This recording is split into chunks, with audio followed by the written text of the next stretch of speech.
नमस्कार दोस्तों। तो पाकिस्तान के लिए एक बार फिर से बहुत ज़्यादा ऑकवर्ड सिचुएशन यहाँ पर हो गई है। ट्रंप का भारत से एक डील हुआ, यूएस और इंडिया की डील थी और उसका एक फ्रेमवर्क आना था, जो इंटरिम अग्रीमेंट का फ्रेमवर्क था वो आएगा। उसके ऊपर डिटेल्स आनी थी क्या हुआ, जिसको किंजल सर ने कवर भी किया अभी इसके पहले वाली वीडियो में। तो वो चीज़ आना था और वो पूरा फ्रेमवर्क आया भी। और उसमें जो यूएस ट्रेड डिपार्टमेंट है उसने एक मैप पब्लिश किया था भारत का, जो कि पहली बार एक सही मैप था। देखिए, भारत के क्लेम जो है, पहली चीज़ तो कि हम कश्मीर के ऊपर जो भी पीओके का जो क्लेम है उसको हम इंटरनेशनलाइज करते नहीं हैं, हम इसको बायलेटरल मानते हैं और किसी की वैलिडेशन की कोई ज़रूरत आवश्यकता भारत को वैसे तो है नहीं। लेकिन आपने देखा होगा जनरली जितनी भी वेस्टर्न ऑर्गेनाइजेशंस हैं, जनरली वो लोग भारत का गलत या डिस्टॉर्टेड मैप दिखाने की कोशिश करते हैं। इवन यूएन ने कई इंस्टांसेस पे वही किया है। आप देखो, जितने भी इंटरनेशनल मीडिया है वो उसको गलत डिस्टॉर्टेड दिखाती हैं और इससे वो पाकिस्तान ने क्लेम को पुख्ता करने की कोशिश या एक कॉन्फ्लिक्ट दिखाने की कोशिश, इस टाइप की चीज़ें करती रहती हैं। पहली बार ऐसा हुआ कि यूएस ने अपने उस स्टांस से हट करके भारत का एक सही मैप पब्लिश किया और पाकिस्तान जो है वो मुंह मसोस के रह गया, बिल्कुल मन मसोस के रह गया पाकिस्तान जो है इससे। अब वो वैसे भी उनकी सिचुएशन इतनी डेस्परेट है, वो बेचारे कुछ बोल तो पाएंगे नहीं, लेकिन बेचारे आग बबूले हो गए होंगे इस हरकत के बाद से।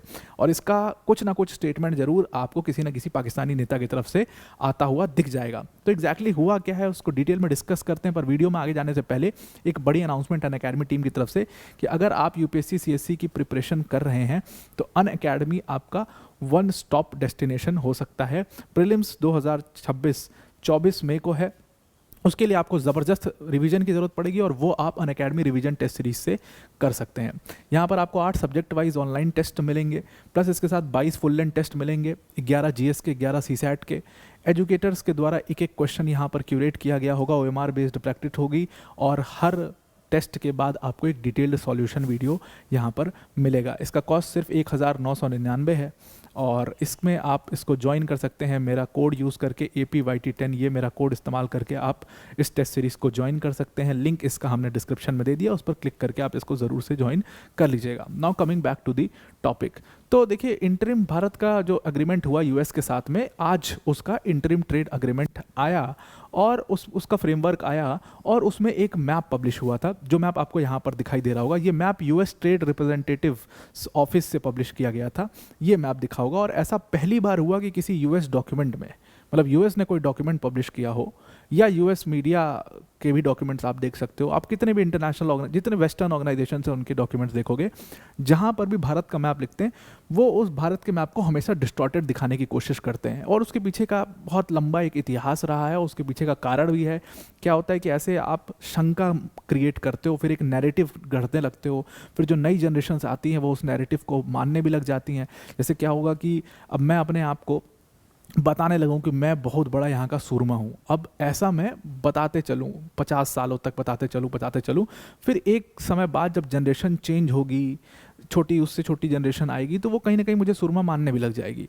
तो उसी तरीके की बात है और वही पूरा एक इतिहास इनका चलता है। आप इतिहास को जब इंडिया में भी आप देखोगे कि बहुत सारे ऐसे इतिहासकार हैं जिन्होंने जब हिस्ट्री लिखी तो उसको एक पर्सपेक्टिव से लिखा, उसको एक नैरेटिव के थ्रू लिखा गया है और इसके ऊपर बहुत सारी बातें होती भी रहती हैं, आप जगह जगह सुनते भी होंगे।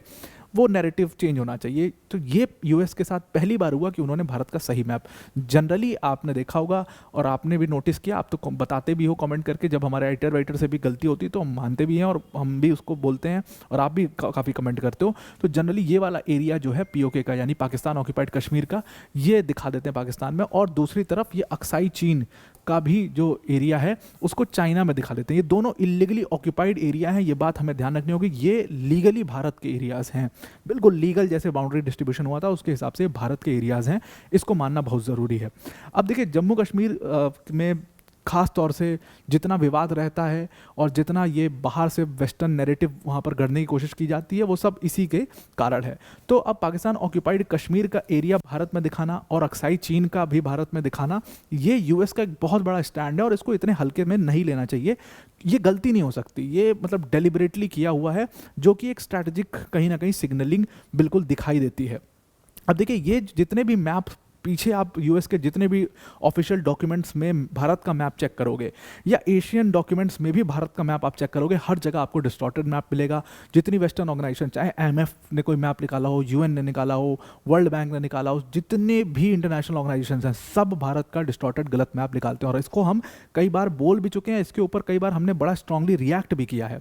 यूएस की स्टेट मीडिया ले लीजिए, यूएस की अपनी मीडिया ले लीजिए, वॉशिंगटन पोस्ट ले लीजिए, न्यूयॉर्क टाइम्स ले लीजिए, ये सब लोग जितना मैप यहाँ पर पब्लिश करते हैं भारत को लेकर के, सारा गलत। अल जजीरा तो फेमस है इस चीज़ के लिए, करने के लिए कि भारत का गलत मैप वो लोग करते हैं और वो एक नैरेटिव गढ़ने की कोशिश वहाँ पर होती है। तो ऐसा जब ऐसा होगा कि यूएस स्टेट डिपार्टमेंट की तरफ से कोई मैप आ रहा है और उसमें भारत को बिल्कुल सही दिखाया जा रहा है, बिल्कुल भारत का सही मैप वहाँ पर प्रेजेंट हो रहा है, तो भाई पाकिस्तान इससे परेशान होगा ही, जाहिर सी बात है, क्योंकि Pakistan knows what it is going to happen, what is this happening. उनको ये समझ में आ रहा है कि ये क्या हो रहा है, क्योंकि सदियों से जिस यूएस ने पाकिस्तान के इस क्लेम में हमेशा पीछे से पाकिस्तान की पीठ थपथपाई, उनको सपोर्ट करते रहे हैं, वो अब एकदम से डेविएट होते हुए नजर आ रहा है। तो जाहिर सी बात है परेशान होने वाली बात है।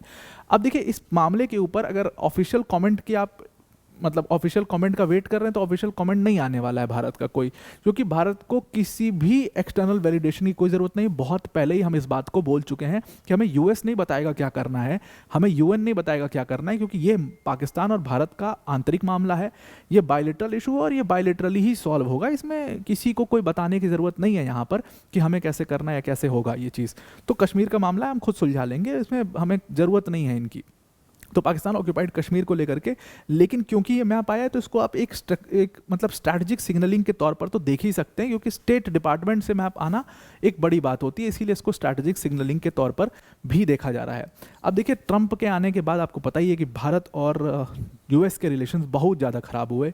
50% का टैरिफ उसने लगा दिया, रशिया के साथ रिलेशंस को लेकर के परेशान हो गया, और दुनिया भर की वो सारी कहानियाँ आपको सारी चीज़ें पता ही, अगर आप वर्ल्ड अफेयर्स पूरा फॉलो करते हो तो वो बहुत रिलेशंस जो हैं वो ख़राब होते चले गए। वापस से रिलेशंस अपनी टैग पे हैं, and all thanks to Sergio Gor. मैं बार बार उनका नाम इसीलिए लेता हूँ बिकॉज उन्होंने बहुत कोशिश करी कि भारत और यूएस के रिलेशन सुधरें।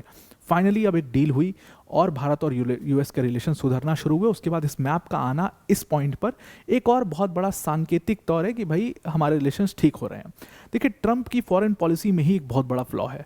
एक्चुअल में कहा जाता है कि ट्रंप जो है वो रीहाइफेनेटेड फॉरेन अप्रोच रखते हैं, बाकी यूएस के प्रेसिडेंट्स के बिल्कुल विपरीत। अब देखिए, जैसे जॉर्ज बुश थे तो उनका अप्रोच बहुत शानदार माना जाता था। इस मामले में कहा जाता था कि जॉर्ज बुश जो है वो डीहाइफनेशन अप्रोच अपनाते हैं। डीहाइफनेशन अप्रोच का मतलब कि जैसे भारत और पाकिस्तान, तो इंडिया पाकिस्तान का कॉन्फ्लिक्ट है, ऐसा नहीं है कि अगर यूएस के पाकिस्तान से अच्छे रिलेशन हो जाएंगे तो भारत से ऑटोमेटिकली खराब हो जाएंगे, ऐसा कुछ नहीं है।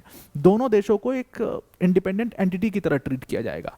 ऐसा नहीं है कि भारत पाकिस्तान के बहुत करीब यूएस चला गया तो भारत से ऑटोमेटिकली रिलेशन खराब हो गया। जब जॉर्ज बुश ने पहली बार ये चीज़ लेकर के आई थी कि जितना अच्छा रिलेशन पाकिस्तान से चलो उतना ही अच्छा भारत से भी रखेंगे, इनका कॉन्फ्लिक्ट है आपस में देखेंगे, हमें उससे मतलब नहीं, तो उसकी को डीहाइफनेशन अप्रोच कहते थे। पर यूएस में ट्रंप के आने के बाद ये अप्रोच पूरी तरीके से चेंज हुआ।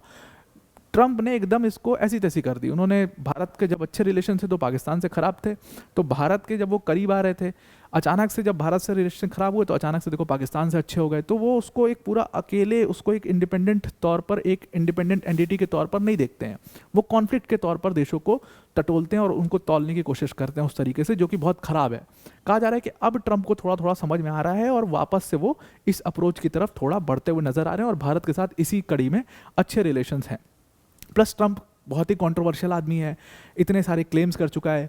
भारत और पाकिस्तान के बीच में पूरा ऑपरेशन सिंदूर के दौरान इसने पूरा बहुत रायता फैलाया, इसने इतने जगह पर जाकर के क्लेम किया कि भाई मैंने सीज फायर करा दिया, मैंने सीज फायर करा दिया, हालांकि कराया कुछ भी नहीं था इन्होंने, और उसको भारत ने बहुत फॉर्मली रिजेक्ट भी किया था, तो उससे भी बड़ी बेइज्जती हो गई थी ट्रंप की। तो ये सारी बातें थी। उसके बाद इनका बहुत बड़ा स्टेटमेंट आया था रशिया और इंडिया की इकॉनमी को लेकर के कि रशिया और इंडिया की इकॉनमी डेड इकॉनमीज हैं और ये हमारा कुछ नहीं कर सकती, और ये सारी बातें उसने बोली थी। तो जाहिर सी बात है रिलेशंस खराब होते चले गए। उसके बाद इस मैप का स्टेट डिपार्टमेंट से आना एक अच्छा सिग्नल के तौर पर देखा जा रहा है। दूसरा एक बड़ी चीज़ यहाँ पर यह भी थी कि अक्साई चीन का एरिया, जो कि चाइना ने इलीगली ऑक्यूपाई किया हुआ, जिसके ऊपर सबसे लीगल क्लेम भारत का है, सबसे लीगली वो भारत का एरिया है, चाइना ने उसको इलीगली ऑक्यूपाई करा हुआ है, उस एरिया को भारत में दिखाया गया यूएस द्वारा। तो इसको तो आप इस तरीके से भी ले सकते हो कि भाई चाइना को कहीं ना कहीं वो डिटर करने के लिए इस मैप का और ज़्यादा इंडिकेशन था। मुझे लगता है कि पाकिस्तान तो बहुत मतलब इररेलेवेंट सा देश है, चाइना के लिए ज़्यादा ये मैप घातक होगा या चाइना को बहुत बुरा लगेगा इस मैप को देख करके, इसलिए इसको कहीं ना कहीं वो यूएस के स्टेट डिपार्टमेंट से ये मैप निकाला गया है। अब देखिए बाकी हम बात करें अगर चाइना के ऊपर, अरुणाचल प्रदेश के क्लेम के ऊपर, चाइना का जो क्लेम है अरुणाचल प्रदेश का या अक्साई चीन का, हमारी मिनिस्ट्री ऑफ एक्सटर्नल अफेयर्स सीधे सीधे तौर पर इसको बता चुकी है और चाइना के हर क्लेम को हम रिजेक्ट करते हैं और अपने क्लेम को हम आगे करते हैं कि बिल्कुल गलत क्लेम ये चाइना करता है। अब रही बात पाकिस्तान की, पाकिस्तान के लिए एक बहुत ही ज़्यादा डेस्परेट सिचुएशन हो गई, आप समझ ही रहे होगे, क्योंकि एक तो पाकिस्तान को अभी लोन की बहुत आवश्यकता है, यूएस से पंगा नहीं ले सकते। दूसरी चीज़ कि पाकिस्तान के क्रिटिकल मिनरल्स में, गोल्ड माइनिंग में, हर जगह पर यूएस की कंपनियों ने या यूएस की कंपनियों किसी और के थ्रू इतना पैसा लगा दिया है या लगाने वाले हैं कि पाकिस्तान वैसे भी कुछ नहीं बोल सकता। मतलब आप देखो ना कि ऐसा पहली बार हुआ, आसिम मुनीर और शहबाज शरीफ दोनों भीख मांगने पहुंचे यूएस, और ऐसा पहली बार हुआ कि आसिम मुनीर मतलब एक देश का मिलिट्री लीडर जो है वो बिना किसी सिविलियन प्रेजेंस के वो जा करके यूएस के प्रेसिडेंट से मिल रहा है, और ऐसा पहली बार हुआ था। तो इतने डेस्परेट सिचुएशन में वो बेचारे इतना कुछ करके अब एक मैप की वजह से तो अपने रिलेशंस खराब नहीं कर सकते, तो इसके ऊपर वहाँ से ऑफिशियली कुछ नहीं आने वाला। दूसरी बड़ी इंपॉर्टेंट बात यह है कि अब देखिए ना आप, मतलब चाटुकारिता की हद होती है कि नोबेल प्राइज़ के लिए वहाँ पर उनको, मतलब ट्रंप को नोबेल प्राइज़ के लिए नॉमिनेट कर दिया था पाकिस्तान ने, और क्या करे बेचारे पैसे के लिए, तो सब कुछ कर लिया था। अब एक मैप की वजह से वो इसको रिटेलिएट नहीं कर सकते, रिजेक्ट नहीं कर सकते। और यूएस की बात है, यूएस से ही पूरा खर्चा चलना है उनका, ये बात उनको बहुत अच्छे समझ में आती है। तो यहाँ से जो ऑफिशियल अगर हम स्टेटमेंट का वेट कर रहे हैं पाकिस्तान के, तो वो नहीं आने वाला है, वो अंदर ही अंदर कुड़ के रह जाएंगे। और इधर उधर के जो छोटे मोटे छुड़बैये नेता हैं वो सब बोलेंगे इधर उधर, चाहे लश्कर वाले हैं, ये सब बोलेंगे, अपना वीडियो बनाएंगे, वायरल होने की कोशिश करेंगे। इन सब को ज़्यादा मतलब ध्यान देने की ज़रूरत नहीं है। तो अब आपको पूरा आर्टिकल समझ में आ गया होगा। आज के लिए इतना ही। Thank you and have a nice day.